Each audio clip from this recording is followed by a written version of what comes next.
Hey everybody, you're back on the lawn with John, sitting here in a beautiful patch of grass. Just gonna do one of these here for a second. Oh yeah, why not? It's a good place to start. So check it out. There's a lot of emphasis put on weed controls, weed killers. What should I do? When should I do it?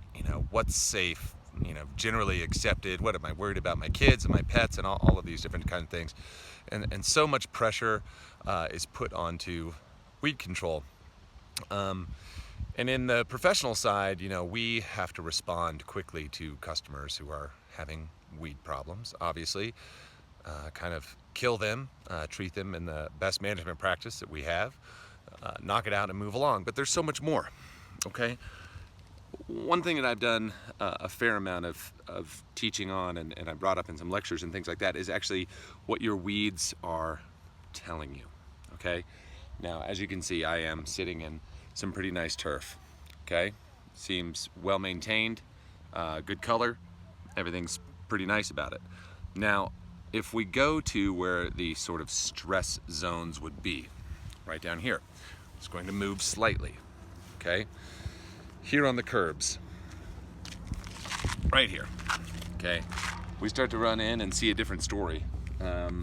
There's dandelions growing down here.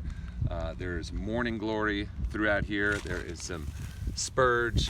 There is lateralis. Let's see, we've got, I don't see any oxalis in here. Morning glory for sure. There's a whole bunch of different things right in here. Now, I want you to look at the overall condition of the turf, and I apologize, my shadow is across it. Let's see if I can go this way.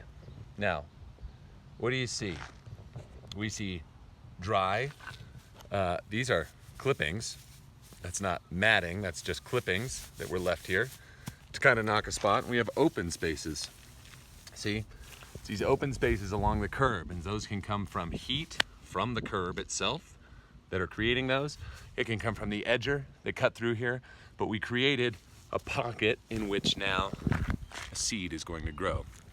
Because as I've stated over and over, if there's bare soil, something is going to try to grow, and typically it's going to be the strongest survivor, okay? So when I look across here and see things like this, we've got a nice branching, bunching plant that's really holding in and covering this soil, okay? Trying to shade it. And that's going to battle out against this bluegrass here. So as the temperatures heat up, I'm going to stand up and show this in this area, which is kind of dry. As the temperatures begin to heat up, that grass is going to continue to stress.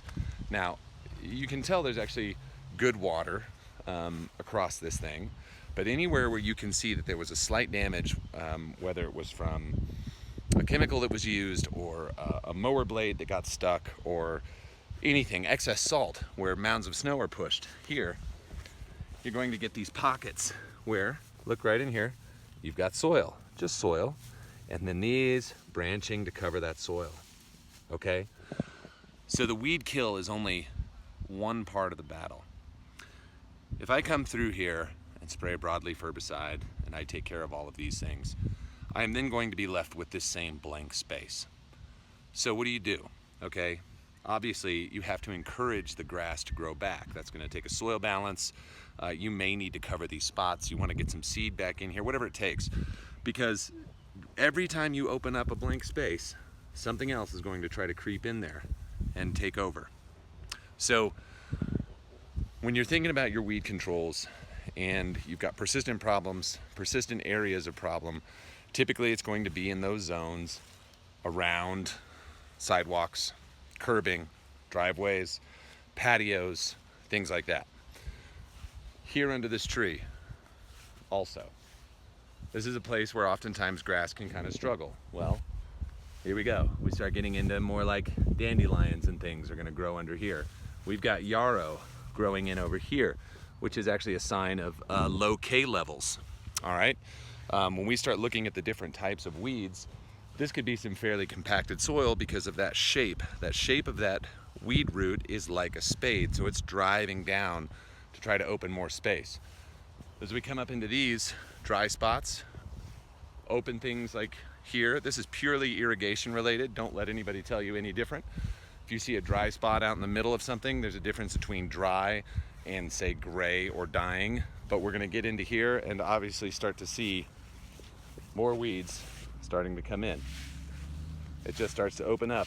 Then the different kinds of invasive grasses as well. This is not bluegrass that's growing in here.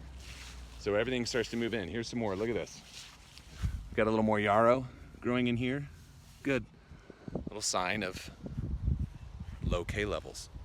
So that's one thing to just look for. You can tell a lot about the nutrition of a lawn based on the weeds that are growing, the drainage of that lawn, even the types of soil and things that have been put down in the past. So, weed control, kill the weed, but you have to treat that area back to make sure that it's going to come in strong so that you can encourage your turf to get back into those zones, okay? We are, on our programs, encouraging more lateral growth. That's what we really want out of these lawns. We want less vert, more spreading, okay? And that's going to keep these areas whole and healthy. So consider that before you take something out of the environment, before you take a weed out, that it is there for a reason. It's moved into that for a reason, because something's missing. I can see chickweed growing in here.